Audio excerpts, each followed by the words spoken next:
What's going on, everyone? So Jeanie Buss has said quite a lot over the last year and a half or so. She said that the Lakers were going to turn it around. The goal is to win NBA championships, and that she would pay and do whatever it takes as long as that they are a contender. And that was something we would really hope, right? And that was something we were kind of hoping that the Lakers would be able to turn it around and take her at her word and trust that she as an owner is going to do that. And she gave Rob Pelinka the green light. Now, she did veto the Buddy Hield and Miles Turner trade, which a lot of people were upset about. A lot of people are still kind of upset about. But if you did that, you wouldn't have gotten D'Angelo Russell. I know a lot of people are not very high on D'Lo right now, but D'Lo is still a 17, 5, and 8 guy. That's a guy that can absolutely make an impact for the Lakers. He shoots 50% from the field, 40% from three, can play make and do multiple other things. I know he was terrible in the Denver series. Everybody was. But we don't even get to the Denver series if it wasn't for D'Angelo Russell. So D'Lo is a better overall player than Buddy Hield is. And Miles Turner, yes, would absolutely help tremendously, right? But you wouldn't have had Jared Vanderbilt, which that is one of our biggest issues, even with the roster we have right now. No one on the roster is as good of a defensive player as Jared Vanderbilt. Jared Vanderbilt is working steadily in the lab right now, working on his three-point shot. He supposedly went to 6'10", and there's even images, which I made a video earlier today showing, that looks like he's 6'10". And so I would rather have the 24-year-old Jared Vanderbilt to play rather than Miles Turner. Now, not saying that Jared Vanderbilt's an overall better player, but I think for this Lakers team with LeBron, with AD, Jared Vanderbilt makes a lot of sense.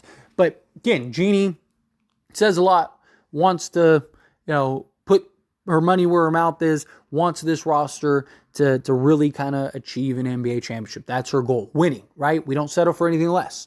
Well, Jeanie spoke in another interview and gave us some very interesting insight and basically told us that be patient, more is coming. So here's what she said. She said, the Lakers only play for championships. We learned a lot during the series, talking about the Denver Nuggets series, and we're going to use that as we go forward, which makes a lot of sense, right? The Lakers went and got a bunch of sizable wings, right? They needed size. They needed to get bigger. What did they do? They went and got bigger. Their smallest guy is Gabe Vincent, who's like 6'3". Everyone else is big. So makes a lot of sense that that's kind of the idea. Okay, we learned we need to get bigger. Let's go get bigger. And she said that's what we're going to use going forward. So hopefully that's the trend that they stick to, which makes a lot of sense, right? They even went and brought in like an Alex Fudge on a two-way, and they drafted Shafino, who's 6'6", that can be a point guard, drafted Maxwell Lewis, keeping Jared Vanderbilt, re-signed Rui Hachimura, Jackson Hayes. It's clear that Jeanie and Rob Pelinka have this idea of, okay, we need to get young and we need to get big. And that's what they did. But Jeanie also said, Jeanie Buss also implied that there will be more moves to be made by stating, stay tuned, there will be more. Now, I don't know if that's if that's implying. I mean, she says, stay tuned, there will be more. So that tells me that Rob Pelinka and Jeanie Buss are still in the lab cooking up some type of deals, right? Now, obviously, the Lakers need a center. That's kind of the next obvious step. The Lakers have 2 more roster spots that are open. They have the 3 two-way contracts. They need to go and fill out the 15th roster spot. So we know at least a center is coming, right? That's what Rob Pelinka has said heavily. We need another center. We want to play AD at the 4 more. Anthony Davis has been, not shy at all about hey, I don't want to play center 90% of the season. I want to play power forward more. He doesn't mind playing center in spots. He just doesn't want to play it constantly, right? It's a lot of wear and tear. He's got to bang with the big boys. Not really his preferred game. But Anthony Davis also has to develop a shot because his shot has just been non-existent, and he can't play power forward if he can't shoot the ball, right? Because then that means all of his baskets are going to be at the rim, so he might as well play center. But that's neither here nor there. Point is that you can look forward to a center. A lot of talks about Christian Wood, Bismack Biyombo. We're still waiting around for that. We'll see what happens. Maybe it happens today. Maybe it happens tomorrow. Maybe it's already happened, depending on when things happen. At least at the time of recording this video, nothing's happened, but I am recording it to schedule for later today. So could have already happened. Regardless, this is still relevant because Genie is actively trying to put together a championship contender. And that's what we need. We need a championship contending roster. And I think that they have done a fine job with that. She has said on several occasions that she will pay whatever it costs as long as the Lakers are contenders, right? Which is good. Now, I completely understand. Like, if the Lakers are a play-in team and they are just, I mean, with this roster, right? If this roster is, if they're a play-in team and it's just not working and things aren't clicking and whatnot, like, are you really going to go and overpay everybody to bring everybody back? No, it doesn't make any sense, right? But if this is a legit contending team, even if they don't win the championship, right? Like, let's say they get back to the Western Conference Finals and they lose in a tough 6 or 7 instead of, you know, get swept, right? Or let's say they get to the NBA Finals and they lose in a tough 6 or 7, something like that, right? Well, then at that point, it's like, okay, well, we're just like a piece away, right? LeBron's contract, he can kind of restructure it if he wants to at that point. Let's go get a piece or two, or let's go pay whatever we got to pay to go and get that other piece and now win an NBA championship. Now, with the new CBA, it makes things harder, makes things a little more complicated, makes things a lot tougher because, you know, you can only go to a certain limit. Otherwise, it basically essentially hard caps you and it becomes an absolute mess. So it is now kind of a juggling act of like, we got to put, you know, an NBA talented championship level roster, but also stay within a certain threshold, right? And the Lakers did a very good job of that this year. Very good job of that, especially considering the Lakers are actually hard cap using the biannual and stuff like that. So Lakers got to kind of fit everything they need into the parameters that they're in. They didn't pay their full mid-level, so that gives them a little extra money to kind of pay or overpay a guy, give them a little bump, little added bonus. But again, Lakers got to find 2 players, right? They got to get 2 guys in on the roster so that way they can put themselves in a position to go and contend for this NBA championship. And, you know, I trust Jeanie when she says that, hey, more is to come. We're working on it. Be patient, be ready. You know, a lot of trades could be on the horizon. They convinced D'Angelo Russell to waive his no trade clause.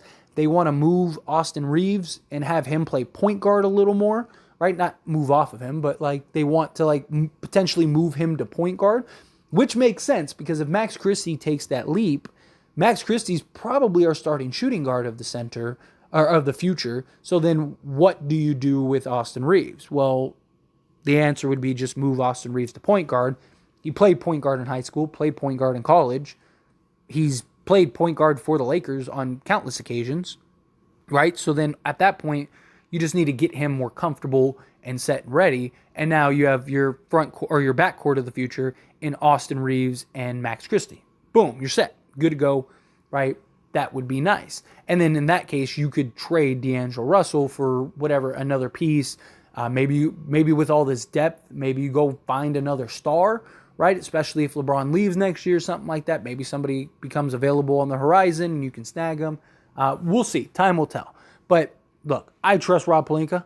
I trusted and spoke highly of Rob Pelinka when 90% of Lakers Nation hated him and wanted his head, right? And wanted him fired and barred from ever being a GM or a part of an organization ever again. And I said, trust Rob Pelinka, give him time, be patient, blah, blah, blah. And I got so much criticism for it. I had so many people tell me I'm an idiot, and I don't know this, I don't know that. Now all those same people are like, Rob Pelinka's the man, blah, blah, blah. Because people can't be patient. I'm patient. I trust Rob Pelinka. I believe in Rob Pelinka. I know that he's going to do what he needs to do, and he's going to just cook. I mean, the guy's done it time and time again. The one real blunder he had was the Russell Westbrook deal. But he didn't even want to do it. He had other deals lined up. It's just, you had LeBron James and Anthony Davis. They wanted to do it, and they ran to Mama Jeanie. Jeanie Buss said, do it. You know? So he had to do it. And he figured it out, and he worked out that trade. It didn't work. And what did he do? He turned water into wine. And ended up getting us into the Western Conference Finals. And then now he upgraded the roster tenfold. The guy put together an NBA championship roster, and then the following year upgraded the roster. And everybody was praising him. Everybody thought like he was the guy. And that team probably wins the championship if everyone doesn't get hurt. Dennis Schroeder ended up getting COVID and was never the same when he came back. Like he didn't have the burst and the energy, right? That respiratory issue was a clear thing for him. And then Anthony Davis goes down. Otherwise, we're beating the Suns. We were up 2-1. LeBron James making Jay Crowder look like his son. You know, they're smacking him, about to go up 3-1. And then Anthony Davis goes down. We have several injuries. LeBron James is playing on one leg, and Dennis Schroeder was not the same, and it just fell apart. Otherwise, we probably win. Probably end up winning that year and going back to back. So Rob Pelinka has done a fantastic job, and I expect him to continue to do a fantastic job. And Jeanie says more is coming. I'm ready. Bring that more. Let's go. But anyway, as always, this is a discussion, so I pass the question on you. Let me know your thoughts and opinions down in the comments below. What do you think? You excited?